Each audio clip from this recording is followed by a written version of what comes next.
Alright guys, what's going on? This is Jason Sohail-Ascari from Moving Lakposht Studio, and I have an awesome guest. You probably know her from Nashville and Halloween Town. Oh, let's not kid ourselves. If you guys are watching this channel, you know her as April O'Neil from the original, the best Ninja Turtles movie. Hello!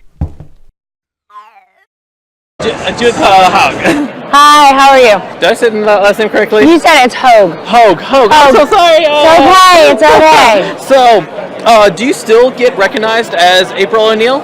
All the time. All the time? That's awesome. All the time. I would say, if not every day, every other day. Every other day? Yeah. And if I'm not mistaken, this is actually your first time in the Lexington Comic and Toy Convention, correct? At this con, yes. Yes. I've done Louisville, but this con. This is a great con. This is a great con. Are you really enjoying it? Oh yeah, no, it's been fun. There's a great crowd. People have been fabulous. It's so much fun when you get to be on the Jumbotron. That's like crazy. So yeah, it's been great fun. That's awesome. What are like some of your favorite like fan experiences you had at this convention so far? Oh gosh, I did a video for a fan whose mom was sick. Oh wow. And her mom showed up the next day in a wheelchair to come say hello. So that was thrilling. I'm doing my 10% of all my proceeds goes to Make-A-Wish, and I just had somebody come through my line who gave me an extra donation because he was a Make-A-Wish kid. Oh, that's awesome. So that kind of stuff for me is the most thrilling. By the way, I love that you're making the extra donation to Make-A-Wish. Do you have like any like personal experiences with Make-A-Wish? Like I do. I did a film for them a couple of years ago because I was part of a Make-A-Wish. Gary Marshall did it. There was some filmmakers who they granted 3 wishes. One kid wanted to be a screenwriter. One wanted to be a producer, and one wanted to be an actress. So they put them all together. Gary Marshall sort of helped with the whole making of it, and the kids got the chance to do it. And I was one of the actresses with this young woman, and with David. Why can't I think of David's name right now? I'm a little sleep deprived. He was in Anchorman. Oh, he's such a funny actor. No, David.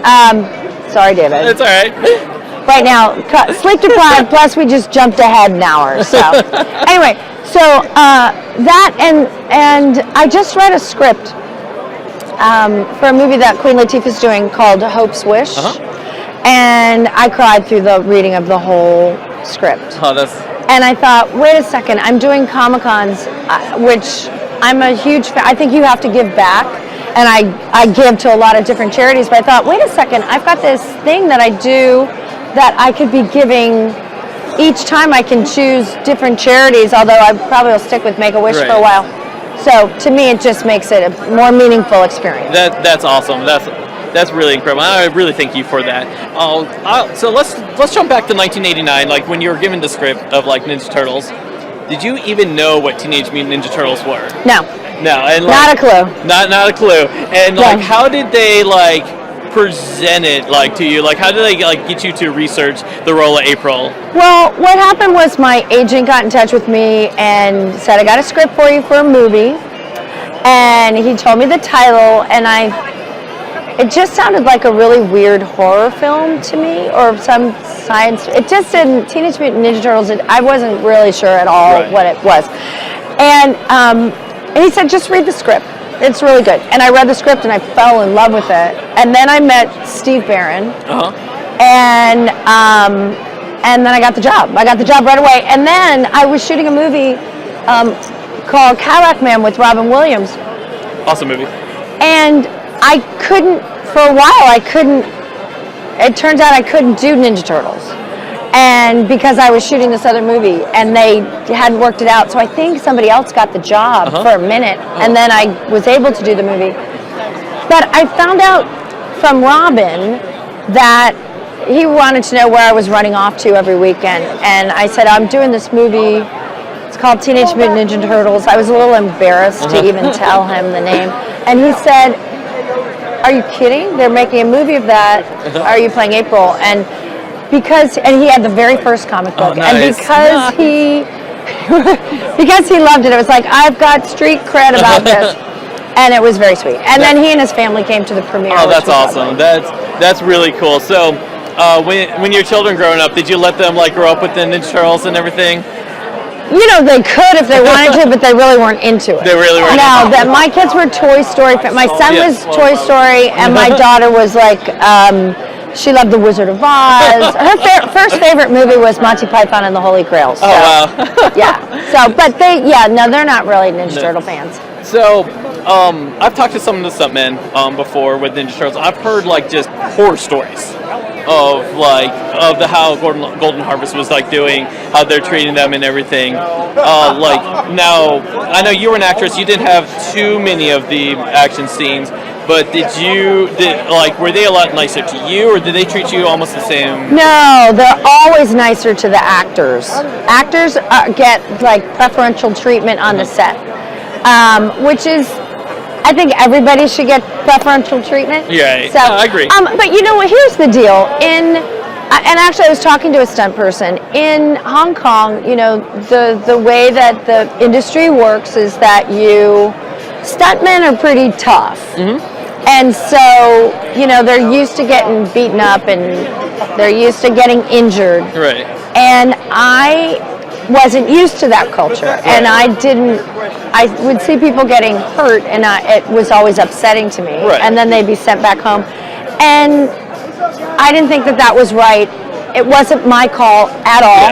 Yeah. I probably overstepped my bounds even saying anything, but I'm always going to stand up for somebody that I feel is being mistreated. And a lot of stuntmen weren't hurt or injured. Right. I mean, I don't think anybody was trying to be malicious at all. And that's cool. It's just how it goes. Yeah, that's cool if you actually stand up for them and everything. Yeah. Something I do want to bring up, because it was last week. Sam Rockwell won his first Academy Award. I know you didn't really have like much interaction with him in the movie or anything like that, but do you have like any memories of him on set or anything like that? Oh yeah, Sam and I had the same agent. Oh wow. So that was Sam's first movie. That was? Oh yeah. Wow, that's awesome. And he's a great guy. We were briefly neighbors for a while. I've run into him a couple of times out in the world.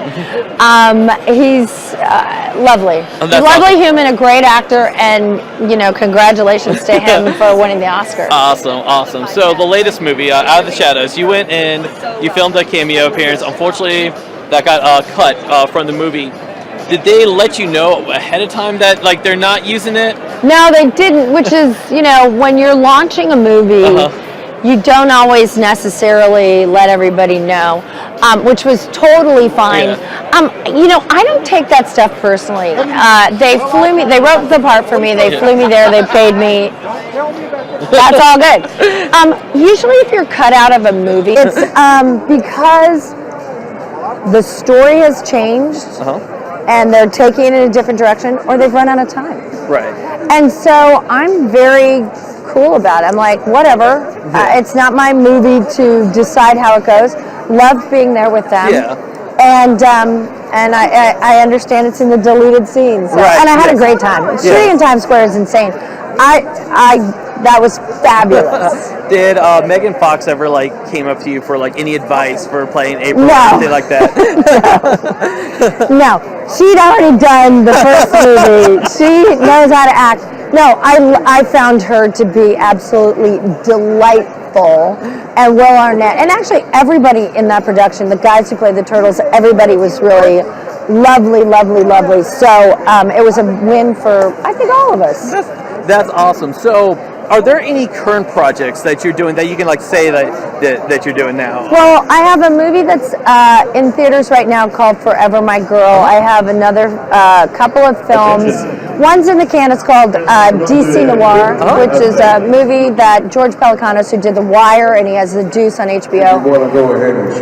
That's in post-production right now, and I'm not sure when that's going to be released. And then I have another film called Fishbowl, which is now doing film festivals. Oh, nice. I'm on a show called The Magicians on the Sci-Fi Network, and I have a couple things in the works. So, which I'm not ready to talk about. It's okay. And if our fans want to reach out to you, what is the best way for them to find you? The best way to find me is on Facebook, Judith Hoag, my fan page, Twitter at HeyJude629, and then Instagram, and then I'm launching an academy for actors. And it'll be under judithhoag.com. Awesome. And it will be launching probably by April. Awesome. And it's great. And it'll be for people who are interested in becoming actors, people who are actors. I have like many years of experience. Awesome. All the information is going to be in the comments below. Thank you so much, Judith, for giving me this time. Pleasure. Thank you for my childhood. I can't tell you how many times I watched Ninja Turtles. You were like, I can quote all your lines. Awesome. Thank you so much, and enjoy the rest of your day here in Lexington. Thank you. Thank you.